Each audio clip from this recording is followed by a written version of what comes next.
Fala pessoal, todos bem? Sejam todos muito bem-vindos, eu sou o William Godoy. Esse vídeo tem um patrocínio da 1xBet, que é uma empresa bookmaker que garante a vocês grandes ganhos e pagamentos rápidos. Aqui está o nosso cupom promocional exclusivo para vocês inscritos no nosso canal Godoy1x. Eu vou deixar o link para você fazer o seu cadastro na descrição do vídeo, também vou deixar no nosso comentário fixado, assim vocês acessam o nosso link e na hora de realizar o seu depósito, realize com o nosso cupom Godoy1x para você pegar bônus em dobro. A partir dali, faça o seu palpite vencedor. Tem amistosos, né? Entre eles, por exemplo, hoje tem Espanha e Colômbia. Você pode aproveitar a 1xBet com o nosso cupom Godoy1x. Fechado? Bom, galera, para começar, sobre essa informação que vem circulado aí, que vocês têm acompanhado sobre Montiel no Flamengo no meio do ano, é aquilo que nós havíamos, se você der uma pesquisada aqui no canal, já havíamos falado lá atrás de que na janela do meio do ano, o Flamengo tá ali, né, tentando, vai buscar ali alguns reforços e tal. Na situação da lateral direita, não é apenas o do Montiel, é o do Danilo também. E existe ali meio que uma coincidência. Seja no Danilo ou seja no Montiel, por mais que estejam em condições completamente diferentes da carreira, inclusive contratuais, é aquilo, se o atleta tiver disposto, no caso do Montiel, que não vem jogando, tá emprestado, aí não joga, precisa jogar, e até para competir na seleção da Argentina, né, para estar nesse grupo, ainda não tem ainda a total certeza do seu técnico Lionel Scaloni. Isso já era visto com bons olhos nessa primeira janela desse ano. Porventura, ele queira nessa segunda janela, tem uma grande possibilidade. E a outra questão do Danilo, ali já é condição de vida, né? Já é um propósito de vida, querer sair da Europa. Então são duas frentes que o Flamengo vai conversando ali já nos bastidores, desde dezembro do ano passado para a janela, essa janela que é, né, de agora, que acabou fechando, mas então vai, porventura, postergar para essa do meio do ano. Então existe sim essa possibilidade, tá? A gente adianta desde o Danilo até o Montiel. Na Flá TV, o goleiro Rossi acabou ali falando, trouxe ali um papo, que é muito que a gente tem brincado, né, conversado bastante, principalmente ali nas lives e tal, né, após os jogos. Ele abriu aspas confessando ali, ó: sempre antes dos nossos jogos, a comissão técnica cumprimenta um por um e sempre alguns falam 0, 0, 0, arco 0.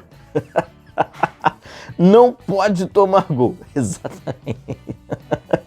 Exatamente, esse comprometimento, né, do Flamengo aí defensivo, acho que é muito importante. É aquilo que a gente já brincou anteriormente, que faz o Flamengo ser competitivo dentro de campo e entender a importância. É mais do que o Rossi, o Fabrício Bruno, o Léo Pereira, né, o sistema defensivo, melhor dizendo, os jogadores defensivos, porque o sistema defensivo é um todo, né? Lá da frente, a galera lá da frente também entender, pô, eu preciso ajudar, eu preciso contribuir, eu preciso que isso aqui se torne uma unidade. Para isso aqui se tornar uma unidade, eu preciso estar todo mundo concentrado, todo mundo junto, todo mundo empenhado, né? Então tá perfeito, tá aí. Então não pode, né? Não pode tomar gol. Bom, galera, vamos lá. Algumas notícias já acabam circulando, né? Já trazendo, né, sobre as relações do Flamengo, como por exemplo essa matéria, que o Flamengo atinge a receita recorde no país, né? A gente tá falando, cara, por um incrível 1.370 bilhões, que o Flamengo fecha o ano de 2023 sem dívida bancária, que o clube carioca teve um lucro de 320 milhões e o valor representa um aumento de 135% em relação ao ano anterior. Um dos conselheiros do Flamengo, né, que acaba participando ali diretamente, né, desse conselhinho de futebol do Flamengo, né, o Diogo, ele já acabou postando, né, esse gráfico ali do Flamengo, parabenizando ali, perfeito, cara. Eu acho que assim, aquilo que a gente já tem falado bastante, eu acho que as matérias indicam isso, a gente já tem acompanhado.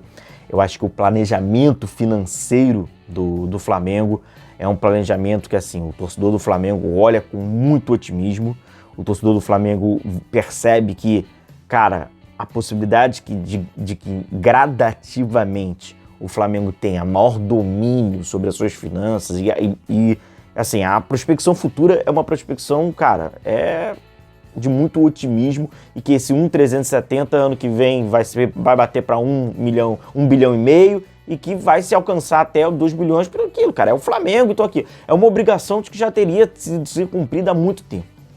Contudo, todas essas excelentes notícias financeiras, ela, na minha opinião, ela precisa abrir um debate necessário entre os torcedores, entre os comunicadores para os torcedores. A gente precisa tocar nesse assunto.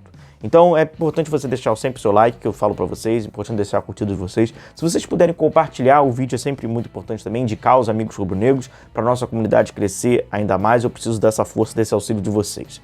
Galera, é o seguinte, quanto mais o Flamengo se organiza financeiramente, mais a obrigação dele ter um planejamento esportivo. Uma equipe que tem muitos problemas financeiros, como o Flamengo teve há muitos anos atrás, e a gente pôde acompanhar, né? E muitas ainda tem atualmente, elas devem ter um planejamento esportivo.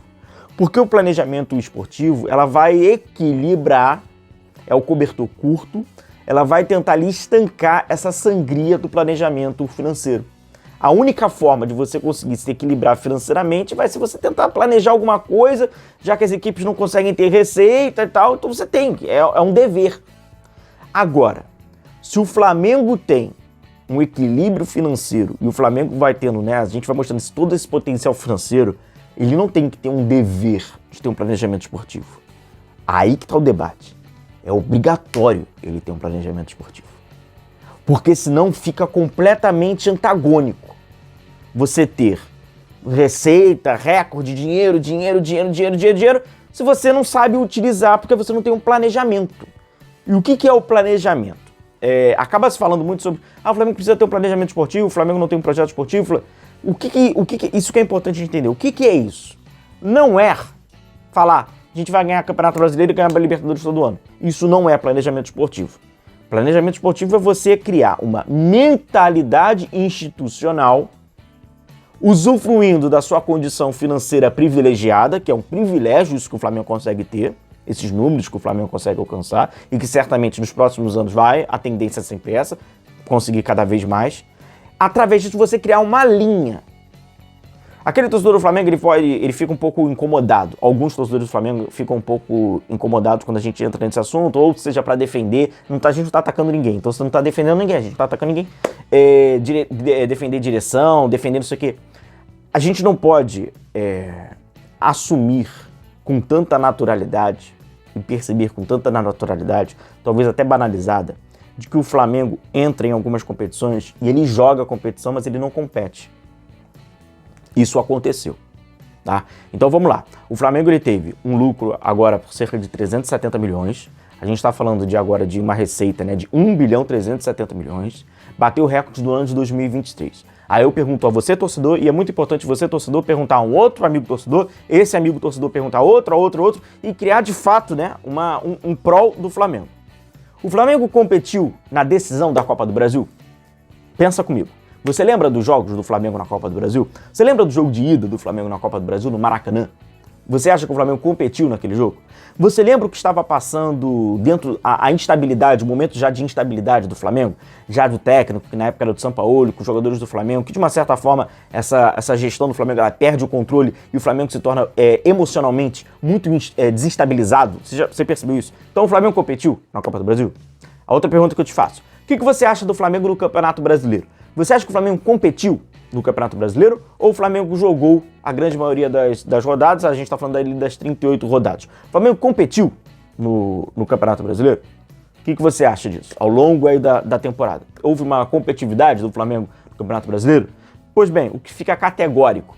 No ano de 2023, que teve a disputa do Campeonato Mundial, você quando assistiu, ligou lá a televisão, você viu o que aconteceu antes, preparação, e aí veio fala do Juan, condicionamento físico, aquele período de férias. Você acha, como torcedor do Flamengo, que o Flamengo competiu no Campeonato Mundial? Você falou assim, caramba, o Flamengo perdeu esse Campeonato Mundial aqui por um azar. Ou então, com aquele todo fanatismo e clubismo, você assistiu aquele jogo e falou assim, cara, o Flamengo não ganhou porque alguém foi o culpado. Porque olha, se dependesse do Flamengo, você acha que o Flamengo competiu? Ele se preparou para a disputa desse campeonato mundial? E por fim, quando você está assistindo aquele jogo contra o Olímpia, fora de casa, na ocasião que o Flamengo foi eliminado, perdendo ali por 3-1, e no jogo da ida no Maracanã, na vitória magra ali por 1-0. Você teve a sensação, o conforto de falar, o Flamengo competiu, ele perdeu porque, né, fez de tudo. Não, é impossível. É impossível. Alguns jogos até a gente vê porque o Flamengo ele é instável. Ele é completamente instável. Ele não tem essa estabilidade. Então, amigos, Esses números, eles são bacanas, eles são muito bonitos, eles são ótimos, eles são ideais. Esse é um caminho para você criar, né, uma potência, exatamente, tudo isso aqui. Agora, você não pode ter isso aqui da parte financeira e você ter uma carência enorme de mentalidade na forma esportiva. Se você perguntar hoje a qualquer dirigente do Flamengo, que está hoje na atual diretoria e que pode vir um futuro, na próxima, ou lá para trás, e você perguntar assim para eles, como é que você quer que o Flamengo ganhe? Porque ganhar todos querem. Mas como você quer que o Flamengo ganhe? A grande maioria desses dirigentes vai dizer para você assim, eu quero ganhar de uma forma ofensiva, do Flamengo jogando bonito. Perfeito. Se você perguntar para ele, qual é o caminho para o Flamengo jogar de uma forma bonita, de uma forma, né, perfeita, o que você faz para isso? Como pensa o futebol para isso? Vai ficar sem resposta. Vai ficar sem resposta. Então, ao mesmo tempo que o Flamengo tem os cofres cheios, o Flamengo ele é muito pobre na questão de carência de ideia, de metodologia. Aí eu vou, mais uma vez, reforçando ao amigo que está aqui com a gente, está falando, pô, Godoy, você está falando... Então, vamos pensar, cara. Quem contrata Tite, contrata Sampaoli, quem contrata Sampaoli, contrata Renato Gaúcho, quem contrata Renato Gaúcho, contrata Rogério Ceni, quem contrata Rogério Ceni, contrata Paulo Souza, quem contrata Paulo Souza, contrata Dorival, quem contrata Dorival, contrata Domi. Então, cara, não é, sabe, não é o que você está pensando. É um fato que talvez você não queira estar enxergando. Então, é um desperdício. Então, infelizmente, ao longo desses anos que o Flamengo tem conquistado, tem perdido, tem competido, não está nem competindo financeiramente, o Flamengo passa ali praticamente ileso, né? Agora, esportivamente, passa com uma carência muito grande. Então, vamos fazer o seguinte, amigos. Vamos usar essa impulsão financeira como uma corrente de pressão e obrigação para um projeto esportivo. Porque eu não sei se vocês ainda não perceberam. Se o Flamengo pega a sua capacidade de receita, a sua capacidade financeira, de organização financeira, e ele bota isso em campo de uma forma organizada, de uma forma pensada, amigos, a gente vai ter o Flamengo que eu, você e qualquer um deseja. Então é uma obrigação. Fechado? Um grande abraço a todos vocês, continuem se cuidando, a gente vai se vendo por aqui. Um abraço a todos. Valeu!